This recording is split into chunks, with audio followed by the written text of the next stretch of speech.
Hi guys, it's Michelle, and today's video is going to be yet another childhood ruining conspiracy theories video for you guys. Y'all know I love these type of videos because it's so fun to get nostalgic and look back on our favorite TV shows and movies as a kid and just ruin them, you know? I feel like no matter what, there's always a dark twist or some sort of conspiracy theory surrounding pretty much every TV show and movie you can think of. And I like talking about him because I think it's fun.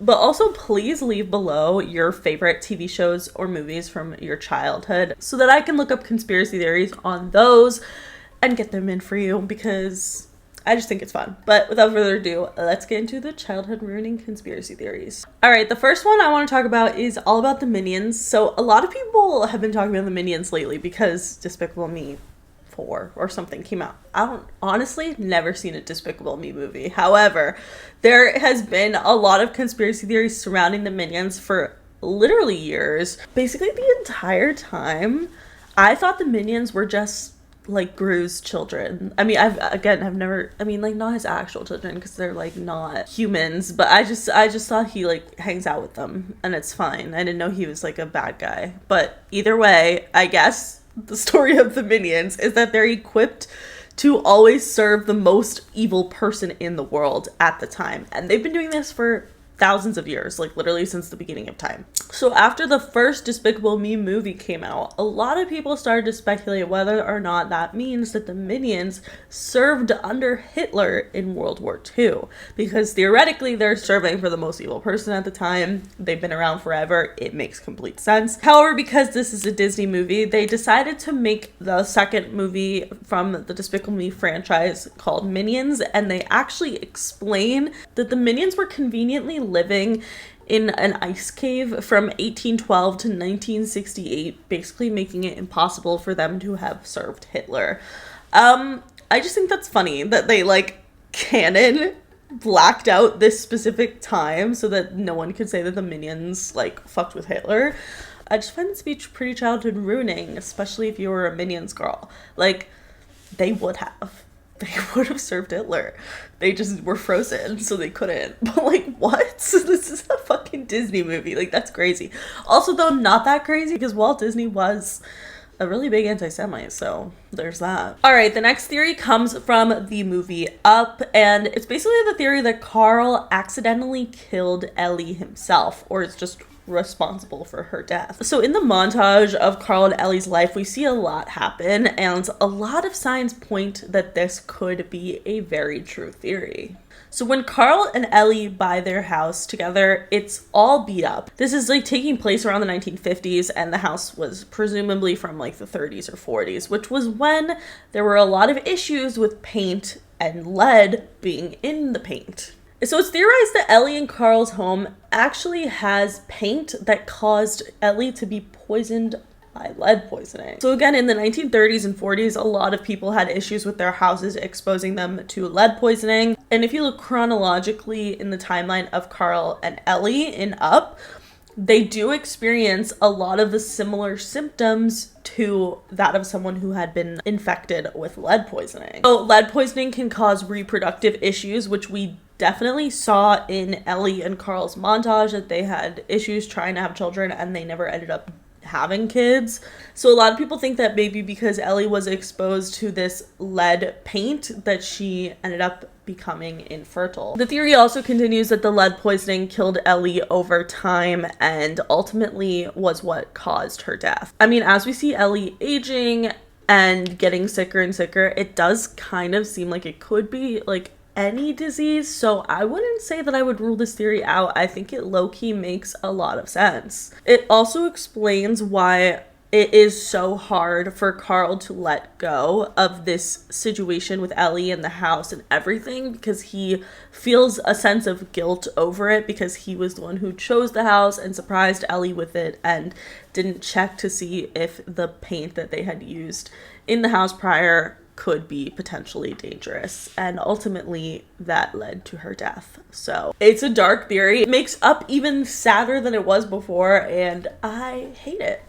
I do. All right, the next theory that I want to talk about comes from SpongeBob. I feel like surrounding SpongeBob, one of the most things that has conspiracy theories around it is Mrs. Puff.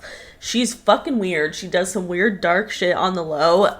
I don't know what, but there is another question about Mrs. Puff, and it's whether or not she is living in an Inception-like reality. This theory sounds bizarre, but it low-key makes a lot of sense and is kind of canon. Like, I would say this is pretty true. So in an episode of SpongeBob, there's a brief but very interesting clip of Mrs. Puff's house where we see a photo of her entering her home, and within that photo, there's another photo of her entering her home. It just goes on forever. Which, like, what the fuck is that? For those of you who have not seen the movie Inception, it's just, like, all about dreams within dreams and creating layers of reality that can be manipulated. So fans theorize that this photo in Mrs. Puff's house is a visual representation of the concept that Mrs. Puff is trapped in a series of realities and layers in her own mind. Not gonna lie, Miss Puff been through it, and SpongeBob is not helping. Like, he is so fucking annoying, puts her through it every day.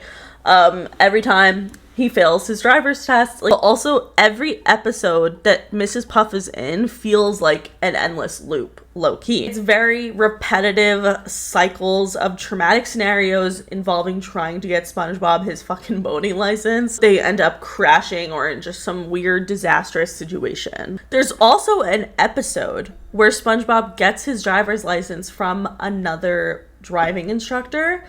And at the end of the episode, it cuts to Mrs. Puff waking up, like, in a dreamlike state, and it kind of insinuates that the entire episode took place in her head. I think that this theory just adds a very interesting layer to SpongeBob, which I do think SpongeBob does have a lot of layers because the creators are very creative and smart, but there is definitely something there with Mrs. Puff. Like, she has, like, a weird past. We've talked about it before. But her living in this Inception-like reality, it just makes you have a lot of questions as to why is she low-key running the entire show in her head? What's happening? Like, I don't know, but I'm scared of her. I actually think that Mrs. Puff is probably one of the most fascinating characters in the Bikini Bottom because there is just so much lore to her that we don't know, and we know it's there, but we don't know what it is. And I think that's really funny, and I hope that they continue to explore that, but I wish they had done that when we were children. But either way, they probably will at some point, so I'm interested to see what the lore has in store next. All right, the next conspiracy theory honestly fucks me up. It's about Mr. Caillou. I loved Caillou as a kid. I loved this show. I don't know why the fuck, but I was obsessed with it. And there's always been a dark theory about how Caillou has cancer because he's bald. This has been a thing, we've talked about it before, but the theory gets low-key really dark and really sad, and I never heard this part of it, and honestly, it kind of made me tear up. So obviously, because Caillou is bald and like 5 years old, a lot of people are going to have questions as to why he's bald, and there has been, like I said, so many conspiracy theories that he has cancer. So the theory continues that Caillou ended up dying from his cancer, and the narrator in Caillou is actually his sister Rosie, all grown up, recounting on her old childhood memories with her brother when he was still alive. I hate that. That's actually really sad and could make me cry, and also I feel like it low-key makes a lot of freaking sense. I mean, I always thought the narrator was the grandma for some reason, like it just in my head felt right. But it actually makes so much more sense that it is Rosie and she's remembering their lives together before Caillou died. And honestly, I don't know what. I'm gonna cry if I keep thinking about it. Why is that so sad? All right, the next conspiracy theory comes from the Fairly Odd Parents, and it has all to do with Chip Skylark. A lot of people have a conspiracy theory that Chip Skylark actually has his own fairy godparents. So obviously Chip Skylark is the popular like singer, I guess, in the Fairly Odd world. And a lot of people have a theory that he got his rise to fame by having fairy godparents. Everyone's obsessed with him, everyone loves him, and a lot of people think that perhaps he just wished for this to be his reality. There's also been several times where Chip Skylark will see Timmy and Cosmo and Wanda without them being disguised. Like, they're just clearly fairies, and Chip Skylark is just around to see it, and he doesn't like bat an eye. But the reason could be because he has had fairy odd parents of his own. In another episode, the Tooth Fairy mentions herself saying that Chip Skylark's teeth are her best work. Which this statement fueled the theory even further because that just is a direct connection between Chip Skylark and the fairy world. And I think that this theory could be true. Of course, you have to talk about, according to the rule book, children are only allowed to have fairies until, I think they're like 12 years old or something. I don't know what the age is, but they can't have them as an adult. And Chip is obviously an adult. So it doesn't explicitly say that fairies can't grant wishes that would trickle on to their adulthood. So maybe Chip Skylark wished for this fame and perfect teeth and whatever when he was a child, and it has just still continued throughout his life, and that's just the tea. I don't know. I kind of believe this theory. I think it makes a lot of sense, and I just feel like there was a lot of questions revolving around Chip Skylark, so let me know your thoughts. All right, we've talked about a lot of different conspiracy theories surrounding Courage the Cowardly Dog because this show is just weird as shit, dark as hell, and very scary. So there's a lot of questions, but I think that this theory about how Eustace and Muriel, the elderly couple in the show, are actually dead, and Courage the dog is just imagining them at this point. So the theory goes that Muriel and Eustace are actually dead, and that the farmhouse represents some sort of purgatory, and Courage, their loyal dog from their actual life, is basically tasked with protecting them from various evil spirits. I mean, I think there's kind of a lot of evidence here with the show because, first of all, the house is in quite literally the middle of nowhere. Like, it's just completely isolated from anything else. All of the people that encounter Courage and Eustace and Muriel are supernatural entities, and Courage is always just trying to fight off these demons, essentially. And I also think that a lot of this goes within Courage's actual name himself. He's obviously a very frightened and anxious dog, but his name is Courage. And it's because he, despite his fear, has to show this immense bravery to protect his owners because they are dead. And I hate that. I don't know. Honestly, I think the theories about Courage the Cowardly Dog could go on for fucking ever because genuinely this show is so weird, but let me know what your guys' thoughts are. Alright, the next conspiracy theory I want to talk about has to do with Willy Wonka being a cannibal. Why? Why is that a theory? I don't know, but I actually kind of believe it. I think that this theory is way more prevalent in Johnny Depp's version of Charlie and the Chocolate Factory than Willy Wonka and the Chocolate Factory with Gene Wilder. Although I do think Gene Wilder low-key was creepier, I just think they have so many different nuances in the Johnny Depp version, and he just does such a good job playing a very creepy-ass character. I feel like the way that Willy Wonka interacts with the children is just extremely strange. I think most importantly about this theory that, you know, kind of adds up the most is for sure the fact that the way that the children die is very strange. Well, die, but also they don't die because then they're okay at the end. Low-key. It's a question mark, honestly. Like, for Disney, I'm just like a little shook by it. But either way, Augustus quite literally gets sucked up by chocolate pipes. What are they doing with all of that chocolate? Like, it's contaminated with a human now, but they don't, like, that doesn't seem to be an issue. He turns Violet quite literally into a fucking blueberry. So again, more food. Like, Willy Wonka is capable of shrinking people down in size. He's capable of having the fucking squirrels, like, literally attack this girl. There are so many different nuances about how there is something darker going on in the Chocolate Factory as a whole. But a lot of people believe the theory that Willy Wonka is actually using the children to create the chocolate, and that there are children in his chocolate. Like, that's so gross. Like, okay, Jeffrey Dahmer, relax. But Wonka's chocolates have always been described as having, like, unique and magical qualities. So the theory suggests that these qualities are linked to the fact that the chocolate is much more than just chocolate. You know? There's people in it. And I hate that. I just think, again, the way that they, like, just play with the chocolate there, I mean, I know it's a movie, but, like, why are these kids contaminating that chocolate river? Like, you can't use it now, but he still does. Why? Because kids is his, like, main ingredient in the chocolate, so it's honestly fine.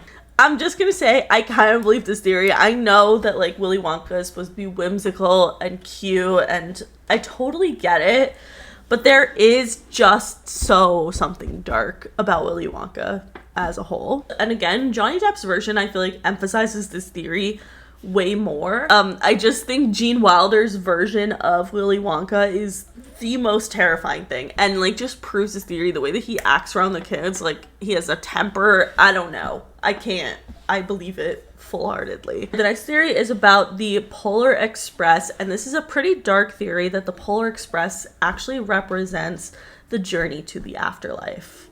Did y'all just hear that train? I don't know if it picked up, but like I live in Los Angeles. Why is there a train? I'm scared. So the story begins with the boy questioning the existence of Santa Claus on Christmas Eve, and then the Polar Express suddenly just arrives, and basically a lot of people think that it is a representation of the kid dying, and this sudden departure from his house symbolizes his soul's transition from life to the afterlife. There's honestly a lot of ghostly elements to the Polar Express. Honestly, kind of don't fuck with this movie. It low-key scared me as a kid. But the characters on the train, there is just something creepy about this train of children, and then like Tom Hanks just being there like the conductor. It's just, there's something off in my opinion. But the theory continues and suggests that these children on the train represent lost souls trying to get to the afterlife. I think this adds a lot of layers to the Polar Express, and it kind of makes me want to rewatch it because I do feel like something about it has always felt off to me. There are tons of movies where Santa Claus is real, and you know, that's really not the issue here. I feel like there is something just eerie about the Polar Express, and I've never been able to place it until I heard this theory where the Polar Express is just taking these kids that died to the afterlife. Alright, the last three theories come from my era of Disney Channel, and this is very exciting to me because I love any conspiracy theory that has to do with like classic Hannah Montana, Wizards of Waverly Place, and so on, because that's my era of childhood. That's like where I grew up watching, and honestly, some of these series are very creepy, so let's get into it. Alright, Life with Derek. We gotta talk about it. We actually have to talk about it. So Life with Derek is a show I think a lot of people don't really know about. Like I grew up watching it. I don't know how many of you guys watched it, but very strange because there is a very nuanced sexual tension between step siblings Casey and Derek. Like, it's absurd. It's palpable, you know? So Life with Derek was on air from 2005 to 2009, and honestly, there was just so many moments between the step siblings that were just fucking weird. Like, so weird for a Disney show. I don't understand. And a lot of people think that this was actually Disney's intentions, or whoever the showrunner was for Life with Derek, to have this sort of weird sexual tension and it just be nuanced, so that they could kind of get away with that on Disney.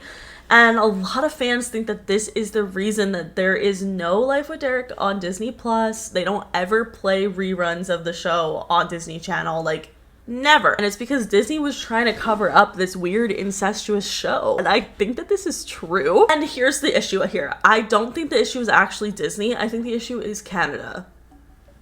Me blaming a whole country. Also, Canadian flag, so I'm not anti-Canada. Why does Canada love incest so much? I don't know for any other shows, but the shows that I have seen that are Canadian, hello? So Degrassi, crazy show. I just got chills. I actually need to rewatch. I miss it. But either way, Degrassi has so many instances of literal incest. Fiona and Declan, what the fuck was that? Why did they put that on TV? Claire and Jake, quite literally Life with Derek. Like, that was, well, I mean, a little but worse. Yeah, worse, because Degrassi wasn't going on Disney Channel. It was like for teenagers. And I just think it's so funny how so many of the Degrassi characters were on Life with Derek, and I'm just like, Canadians, what is up with y'all and incest? Why do you want the step siblings to fuck so bad? It is weird. What is that? I swear this is totally a real theory, and I do think that Disney is like, fuck, we fucked up by letting these Canadians have control over the show. Like, that's so funny. All right, the next theory I love. This is about Dolly Parton and Hannah Montana. There's a theory that the inspiration behind Hannah Montana comes from none other than the iconic Dolly Parton. So the theory goes that Dolly Parton is the real life Hannah Montana and we just don't know it. So for one, this has been a conspiracy theory for a while, not including the Hannah Montana aspect of it, but just Dolly Parton as a whole. We've never seen her without makeup on. We've never seen her without her wigs. She is basically completely unrecognizable without hair, makeup, and outfits, that she probably just lives, like Miley Stewart, a very normal life when she's not dressed as Dolly Parton. I actually am obsessed with this theory, and I think it's really freaking cute because obviously Dolly played a pretty significant role in Hannah Montana's life, was like a role model for Miley growing up, and I just think it's so sweetie vibes. But I also do think it is strange that nobody knows what Dolly Parton actually looks like. Like, that's so crazy. I don't understand how she's not been like seen by paparazzi without any hair or makeup or outfits, but that's honestly kind of nice because she can go undercover and live a normal life just like Miley Stewart. All she had to do was take off the wig. All right, the last childhood ruining conspiracy theory I want to talk about is actually just like childhood reassuring, childhood confirming, childhood happiness. I love this theory, and it is the theory that it is actually canon. Like, this is real. The creators confirmed it, and I'm so happy about it. So it all has to do with Wizards of Waverly Place. Y'all know this was one of my favorite shows as a kid. If you didn't want to be Alex Russo growing up, and if she's not like a core part of your personality, you're probably boring. Sorry. So the best episodes of Wizards of Waverly Place by far were the episodes where Stevie was in them. Undeniably, the tension between Alex and Stevie was insane. Everyone shipped Alex and Stevie. It just felt like there was more to their friendship than what meets the eye. And the showrunner, Peter Murrieta, actually confirmed that this was true. He said, quote, "I wish we could have played more with what was quite obvious to a lot of us, which was the relationship between Stevie and Alex. We weren't able to in that time, but it was pretty clear to us what the relationship was, and that would have been fun." We were robbed! I'm like actually so pissed about this. We were absolutely robbed, and honestly, I don't know what they're planning on doing for like the whole Wizards of Waverly Place like reboot thing, but if they don't have Stevie and Alex like kiss or something, I'm gonna be pissed. I'm just gonna be mad because that's just homophobic, personally. But seriously, that's just a great note to end it off on because that made me so happy. Like, when I read that that's true, I was like, okay. And how did all the gay people pick up on that? Because the straight people didn't, you know what I mean? Like, I just feel like anytime I would talk about this with like my straight friends, they'd be like, no, Alex and Mason, so wrong. Like, you're just so inherently wrong. It's kind of crazy. But anyway, that is it for today's video. If you guys liked it, please give it a big thumbs up. Let me know in the comments below what you guys think of these childhood ruining conspiracy theories. But that is it. Make sure you follow me on Twitter, TikTok, and Instagram, and subscribe for new videos every week. And I'll see you guys later.